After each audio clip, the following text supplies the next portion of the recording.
4 जनवरी 1643 UK में एक बच्चे का जन्म हुआ। इसका जन्म समय से पहले हो गया, इसलिए जन्म के समय बहुत कमजोर था। इसके जन्म से 3 महीने पहले ही इसके पिता की मृत्यु हो गई। इसलिए जब ये 3 साल का हुआ तो इसकी माँ ने दूसरी शादी कर ली और इस बच्चे को उसकी नानी के पास छोड़ दिया।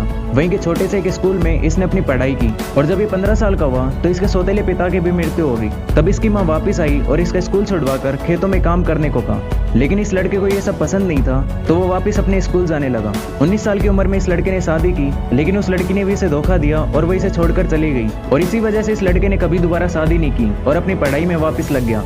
दोस्तों, आपको जानकर हैरानी होगी कि आगे चलकर यही लड़का विश्व का प्रसिद्ध वैज्ञानिक बना। जी हाँ, मैं बात कर रहा हूँ सर आइजैक न्यूटन की। आज की वीडियो कैसी लगी कमेंट्स में जरूर बताना। ऐसी और जबरदस्त मोटिवेशन के लिए हमारे चैनल को सब्सक्राइब करें।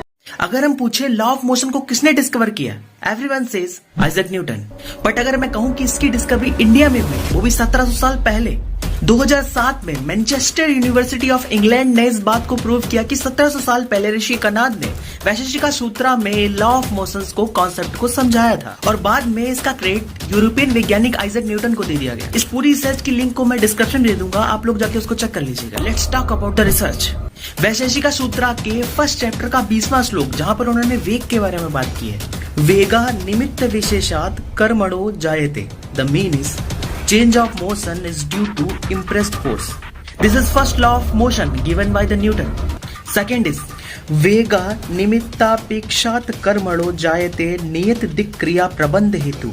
The main is change of motion is proportional to the impressed force and is in the direction of the force. This is the concept of F is equal to ma, and this is the second law of motion that given by Newton. The third is वेगा संयोग विशेष विरोधी. The mean is action and reaction are equal and opposite. And exactly this is the third law of motion that given by Isaac Newton. ये law of motion आज से 1700 साल पहले ऋषि कनाद ने वैशेषिका सूत्रा में दिए थे और ऐसे कई सारे एस्ट्रोनॉमी, एटॉमिक, क्वांटम थ्योरी जैसे रिसर्चेस ऋषि कनाद ने वैशेषिका सूत्रा में दिए हैं। अगर आप उनको देखना चाहते हैं तो कमेंट में मुझे बताइएगा।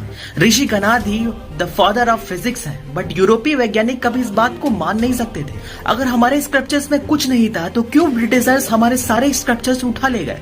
क्यों आज 12 से भी ज्यादा संस्कृत यूनिवर्सिटीज पूरी दुनिया में हैं? क्यों आज नासा ऐसी बड़ी स्पेस कंपनी में भी संस्कृत का अलग डिपार्टमेंट है जहां पर वेदों शास्त्रों के कॉन्सेप्ट पर रिसर्च होती है? क्यों नालंदा और तक्षशिला जैसी बड़ी इंटरनेशनल यूनिवर्सिटीज को पूरा का पूरा जला दिया गया? उसके सारे ज्ञान को या तो चुरा लिया गया या फिर जला दिया गया। ऐसा क्यों था? क्योंकि जिस विज्ञान को हम नहीं समझते वो जानते हैं कि एक समय पर हम विज्ञान में सबसे ज्यादा एडवांस थे। इस वीडियो को अपने दोस्तों के साथ शेयर कीजिए और एक डिबेट स्टार्ट कीजिए। अगर आपको वीडियो पसंद आया तो वीडियो को लाइक कर दीजिएगा और ऐसे और वीडियोस के लिए चैनल को सब्सक्राइब कर लीजिएगा।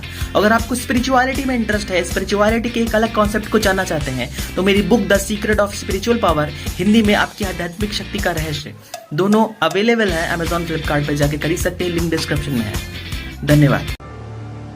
I sacrificed my peace of mind, a matter of real substance.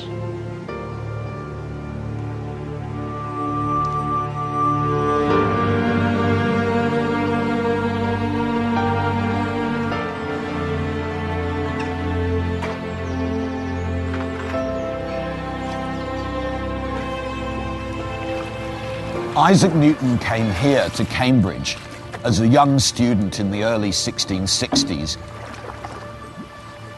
It was here that all his genuinely creative science, philosophy, and religious ideas were formed. Light meant everything to Isaac Newton. He thought of it as an almost divine principle. He thought that the world had been made by a single, wise, omnipotent, clever, mathematical God. A God who, to be frank, rather resembled Isaac Newton. There is a being who made all things, who has all things in his power, and who is therefore to be feared.